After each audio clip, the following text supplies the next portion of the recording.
शिक्षा मंत्री धन सिंह रावत का बयान, प्रदेश के सभी जर्जर स्कूल किए जाएंगे ध्वस्त, चंपावत की घटना के बाद लिया फैसला।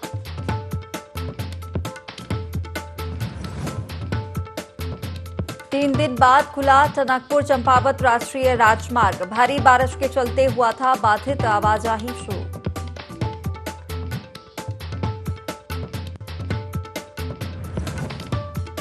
चमोली में स्वच्छता अभियान के तहत छात्रों ने निकाली रैली, स्वच्छता का दिया संदेश, अलकनंदा नदी के किनारों पर की सफाई।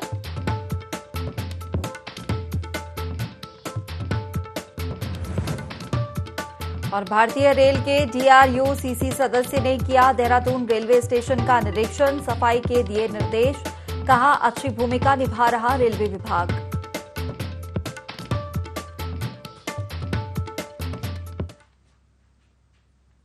नमस्कार, बहुत स्वागत है आपका देवभूमि लाइव के इस खास बुलेटिन में। मैं हूं आपके साथ हिमांशा मेहता। बुलेटिन की शुरुआत करेंगे खबरों के साथ। पंतनगर के गोविंद वल्लभ पंत कृषि एवं प्रौद्योगिकी विश्वविद्यालय में सेवा पखवाड़े के तहत युवा संवाद कार्यक्रम आयोजित किया गया, जिसमें मुख्यमंत्री पुष्कर सिंह धामी भी शामिल हुए और बहुत ही सहेजता और सरलता से युवाओं के सवालों का जवाब दिया। सीएम धामी के पहुंचते ही सभी युवा पूरी तरह गर्मजोशी से मुख्यमंत्री का स्वागत किया। कार्यक्रम में जब बैकलॉग के पद भरे जाने और बेरोजगारी को लेकर सवाल किया गया, तब मुख्यमंत्री पुष्कर सिंह धामी ने कहा कि बैकलॉग ही नहीं, दूसरे खाली पदों को भरना भी सरकार की प्राथमिकता में शामिल है। भर्ती परीक्षाओं में पेपर लीक की शिकायत पर तुरंत एक्शन लिया गया, जिसमें अब तक 41 गुनहगारों की गिरफ्तारी हो चुकी है। खाली पदों के लिए उत्तराखंड लोक सेवा आयोग के निर्देश दे दिए गए हैं, जल्द ही उन्हें भरा जाएगा।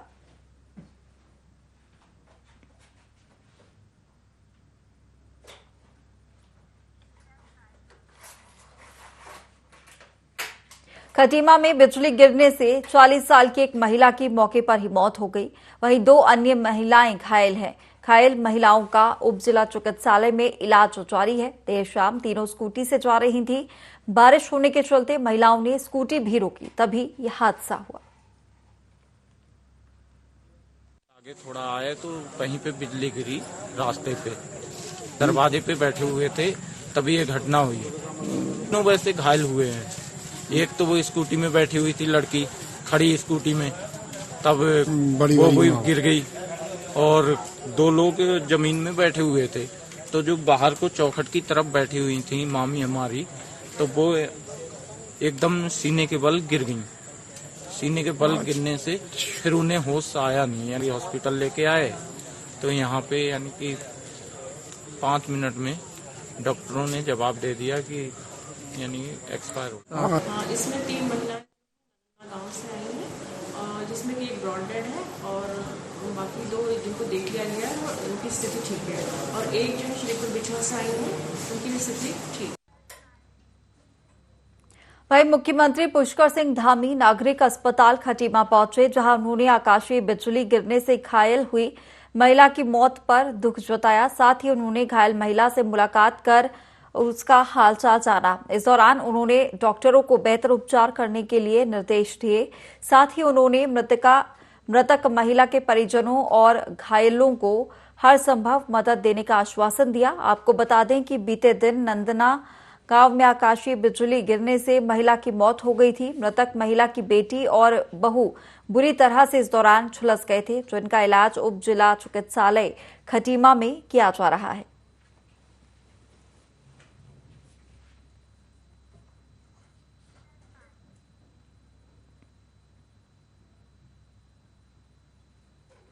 उत्तराखंड के शिक्षा मंत्री धन सिंह रावत ने प्राइमरी इंटरमीडिएट के जो भी भवन जर्जर स्थिति में हैं, उन्हें गिराने के आदेश दिए हैं और जो विद्यालय ठीक होने लायक हैं, उनकी DPR बनाने के अधिकारियों को आदेश दिए हैं। बता दें कि चंपावत के कांडा में प्राइमरी स्कूल के शौचालय की दीवार ढहने से एक छात्र की मौत हो गई थी और 5 छात्र घायल हो गए थे, जिनका उपचार अस्पताल में चल रहा है। मंत्री रावत ने कहा कि शिक्षा विभाग में पैसों की कोई कमी नहीं है, जर्जर स्कूलों का नया निर्माण शीघ्र कराया जाए।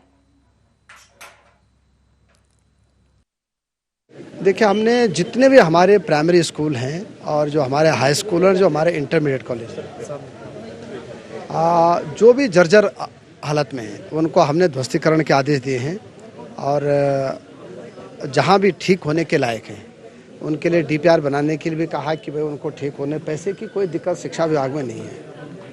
और जैसे वो घटना हुई तो हमने तुरंत मजिस्ट्रेट जांच भी कराई और जो भी दोषी उनके खिलाफ कार्रवाई भी की जाती है। चंपावत के मौन कांटा प्राथमिक विद्यालय में जर्जर शौचालय के गिरने से एक छात्र की मौत हो गई थी। वहीं 5 गंभीर रूप से घायल हुए, जिसके बाद सो रहे शिक्षा विभाग की नींद खुली है। शिक्षा मंत्री धन सिंह रावत ने ऐसे विद्यालयों की सूची तैयार करने को कहा है जिनकी हालत जर्जर हो चुकी है। जिले के सभी प्रधानाचार्य, संकुल और समन्वयकों के लिए आदेश जारी हो चुका है। सभी को 1 हफ्ते के अंदर सूची तैयार करने को कहा गया है। जिला शिक्षा अधिकारी चंदन सिंह बिष्ट ने बताया कि शासन के आदेश पर आगे स्कूली जर्जर भवन गिराने या मरम्मत की कार्रवाई की जाएगी। वहीं छात्र की मौत के मामले में मजिस्ट्रियल जांच अभी जारी है।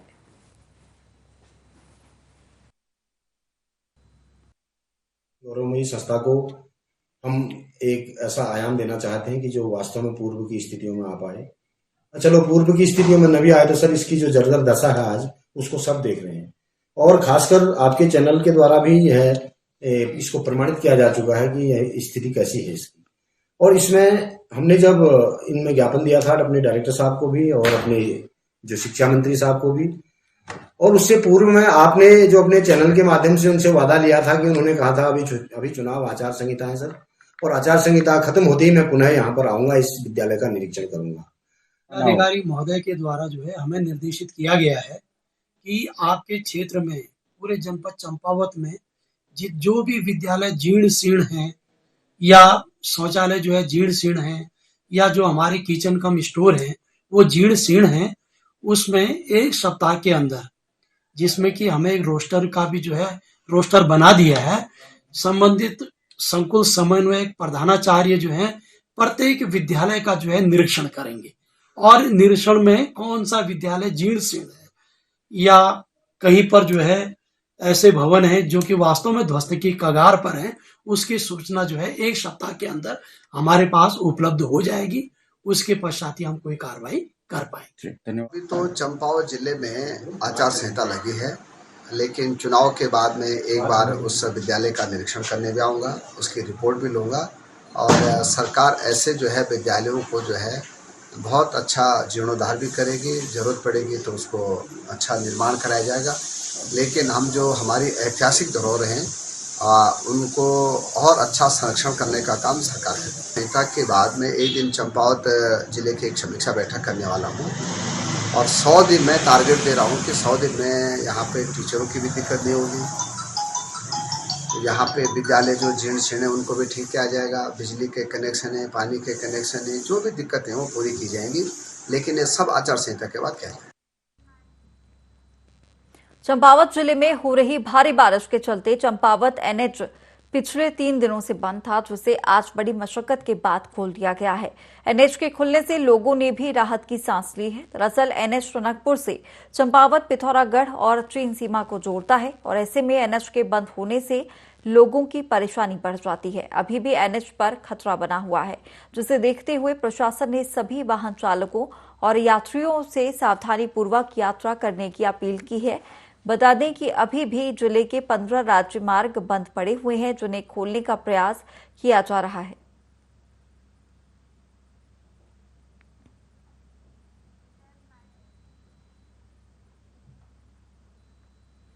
स्कूली बच्चों और समुदाय को स्वच्छता के प्रति जागरूक बनाने के लिए विद्यालयों में 19 से 25 सितंबर तक स्वच्छता दिवस पखवाड़ा मनाया जा रहा है, जिसके चलते चमोली के दशोली अंतर्गत राजकीय इंटर कॉलेज अलकापुरी के एनसीसी छात्रों ने स्वच्छता अभियान के तहत रैली निकाली और जनता को सफाई व्यवस्था के बारे में जानकारी दी। इस दौरान छात्रों ने 1 क्विंटल कूड़ा भी इकट्ठा कर नगर पालिका चमोली के कूड़ेदान में डाला। साथ ही अलकनंदा नदी के किनारे की भी सफाई की।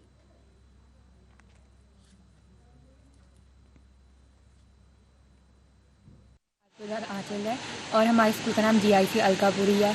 आज हमने वर्ल्ड रिवर डे और जो रिवर पे रेती निकाली जा रही है उसमें हमने 19 सितंबर से जो 25 सितंबर तक जो रेती निकाली जा रही है उसके तहत हमने एक रेती निकाली जो कि हमने अपने स्कूल से और अलकनंदा नदी तक निकाली है।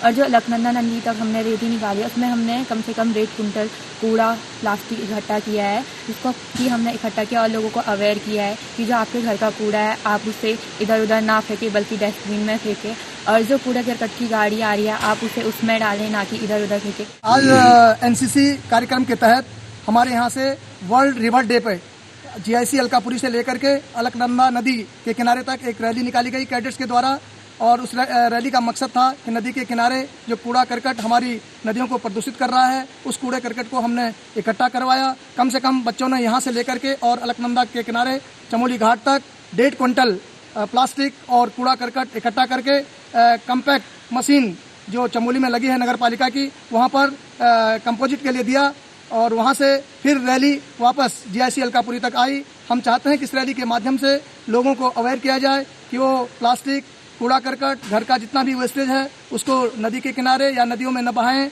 बल्कि नगर पालिका की जो कूड़ा वाहन है उसमें डालें।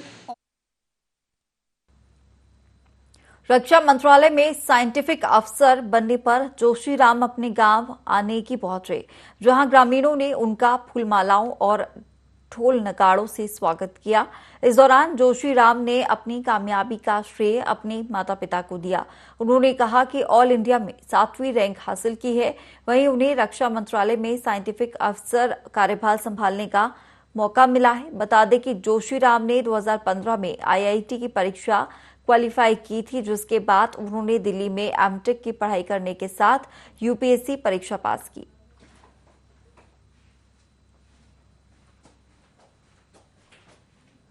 बड़ी मुसीबतों का सामना करना पड़ा बच्चों को पढ़ाने के लिए। मुझे आज ये टाइम देखकर बहुत खुशी है। मेरी अच्छा है कि मेरे और भी बच्चे अधिकारी बने और अपने भारत देश को बहुत अच्छा सा लेकर चले। देहरादून रेलवे स्टेशन का डीआरयू-सीसी के सदस्य शशांक मलिक ने निरीक्षण किया, जहां उन्होंने रेलवे परिसर का निरीक्षण पूर्ण कर कर्मचारियों को साफ सफाई के निर्देश दिए। उन्होंने कहा कि रेलवे परिसर में 24 घंटे सफाई रहनी चाहिए। साथ ही उन्होंने यात्रियों के पीने के पानी, शौचालय समेत वेटिंग रूम का भी मुआयना किया। वहीं रेलवे स्टेशन पर यात्रियों से मुलाकात कर रेल सेवा में हो रही परेशानियों की भी जानकारी ली।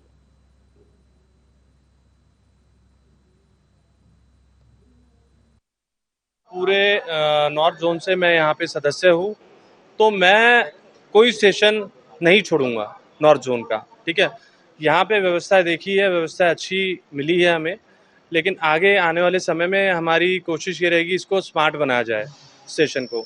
जब देहरादून सिटी स्मार्ट होगी तो स्टेशन भी हमारा स्मार्ट होना चाहिए। ये प्रस्ताव हम बोर्ड के सामने रखेंगे।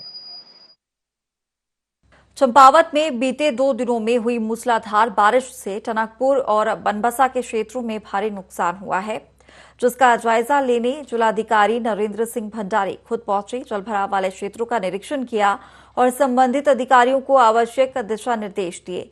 इस दौरान जिलाधिकारी के साथ कई अन्य प्रशासनिक अधिकारी समेत ग्रामीण मौजूद रहे। ग्रामीणों की फसलों और मकानों के नुकसान का आकलन करने के निर्देश अधिकारियों को दिए गए। इस दौरान जिलाधिकारी ने टनकपुर शारदा बैराज का निरीक्षण कर जल स्तर की जानकारी ली।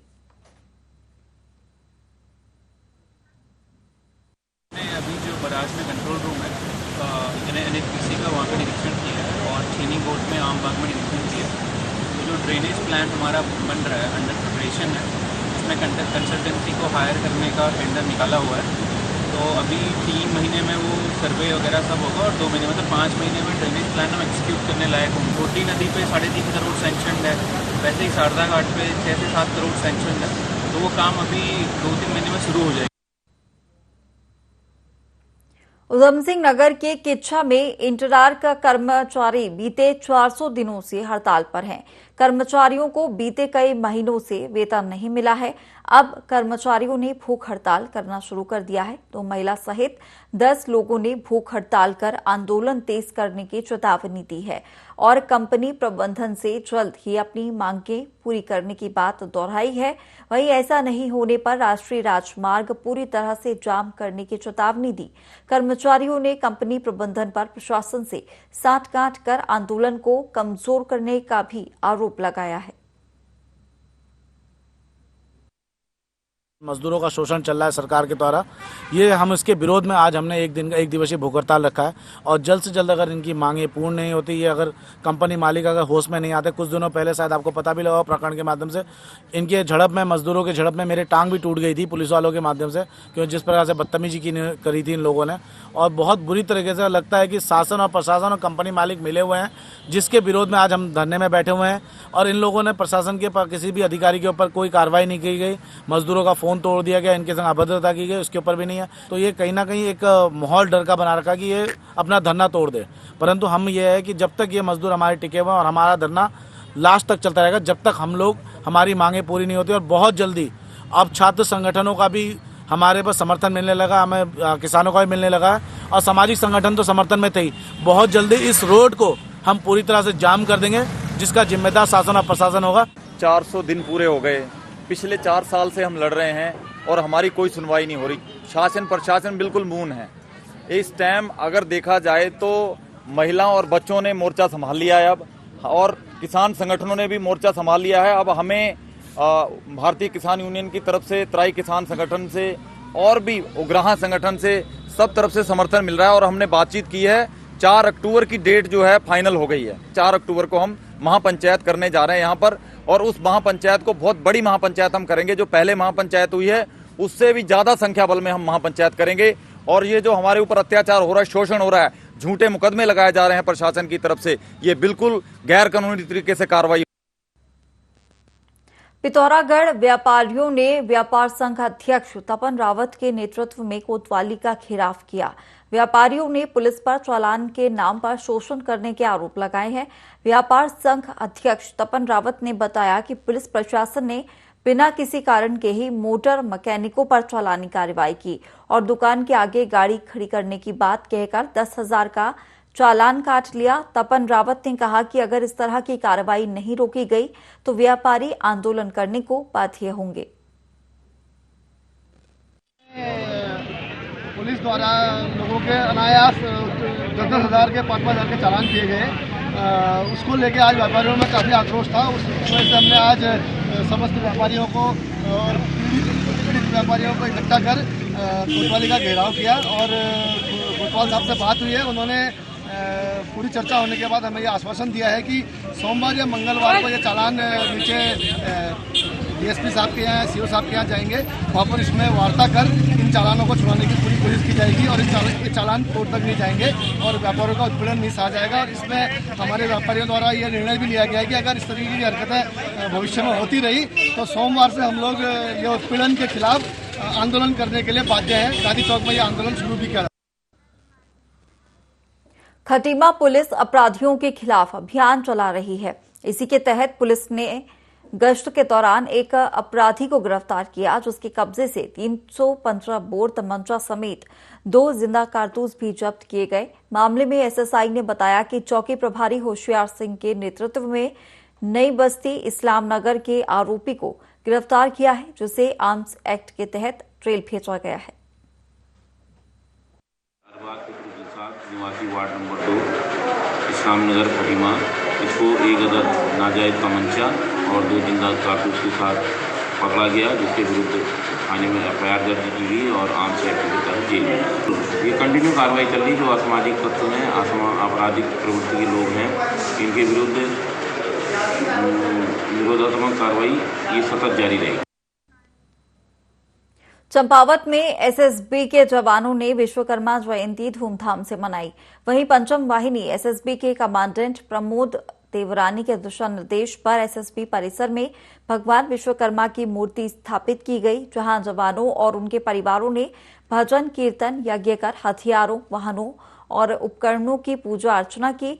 वहीं जवानों ने गाजे बाजे के साथ नाचते गाते हुए भगवान विश्वकर्मा की मूर्ति का विसर्जन किया। इस दौरान कमांडेंट प्रमोद देवरानी ने सभी क्षेत्रवासियों को विश्वकर्मा पूजा की शुभकामनाएं भी दी।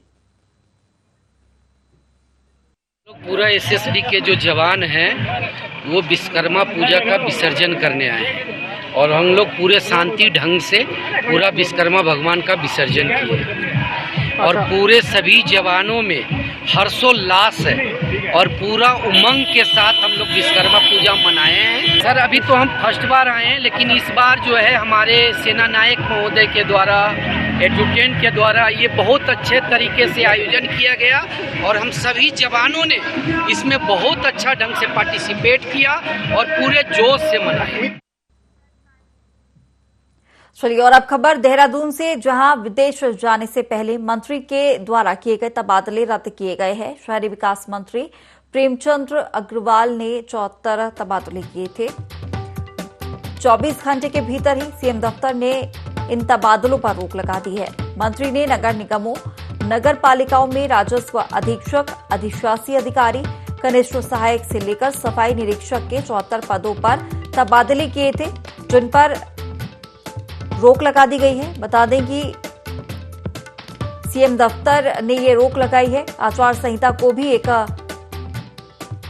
बड़ा कारण रोक की वजह माना जा रहा है। बता दें कि हरिद्वार जनपद में चल रहे हैं त्रिस्तरीय पंचायत चुनाव, जिसके चलते आचार संहिता लगी हुई है। तो यहाँ एक बड़ा कारण जो है वो आचार संहिता को माना जा रहा है। 24 घंटे के भीतर ही सीएम दफ्तर ने इन तबादलों पर रोक लगा दी है।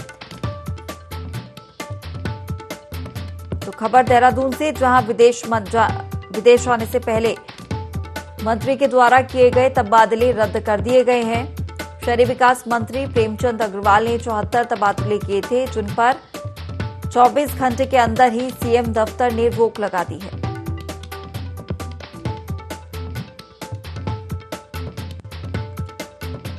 तो आचार संहिता एक बड़ा कारण माना जा रहा है रोक की वजह। और बता दें कि त्रिस्तरीय पंचायत चुनाव हरिद्वार जनपद में चल रहे हैं, इसके चलते आचार संहिता लगी हुई है।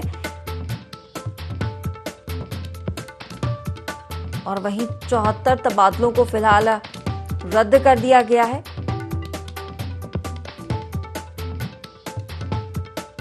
तो ये बड़ी खबर देहरादून से, जहां विदेश जाने से पहले मंत्री के द्वारा किए गए तबादलों को रद्द कर दिया गया है।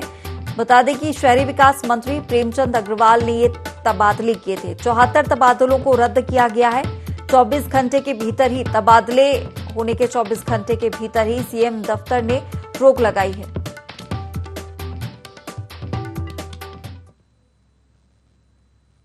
और अगली खबर देहरादून से, जहां पुलों के दोनों ओर खनन पर रोक लगी है। 1-1 किलोमीटर तक खनन पर रोक लगाई गई है।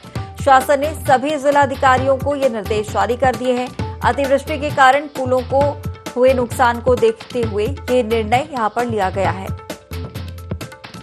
तो पुलों के दोनों ओर खनन पर रोक लगा दी गई है। अवैध खनन पर फिलहाल रोक लगी है। 1-1 किलोमीटर तक खनन पर रोक लगा दी गई है। अतिवृष्टि के कारण पुलों को नुकसान हुआ, जिसको देखते हुए ये निर्णय यहां पर लिया गया है और पूरे तरीके से अवैध खनन पर रोक लगाई गई है। और शासन ने सभी जिलाधिकारियों को इसे लेकर निर्देश भी जारी कर दिए हैं।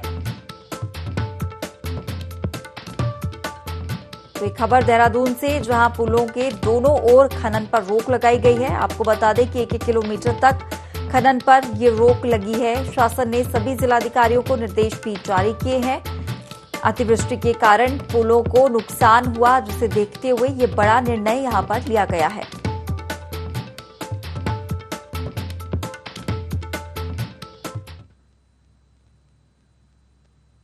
चलिए फिलहाल इस बुलेटिन में इतना ही। आप बने रहिए IND 24 के साथ।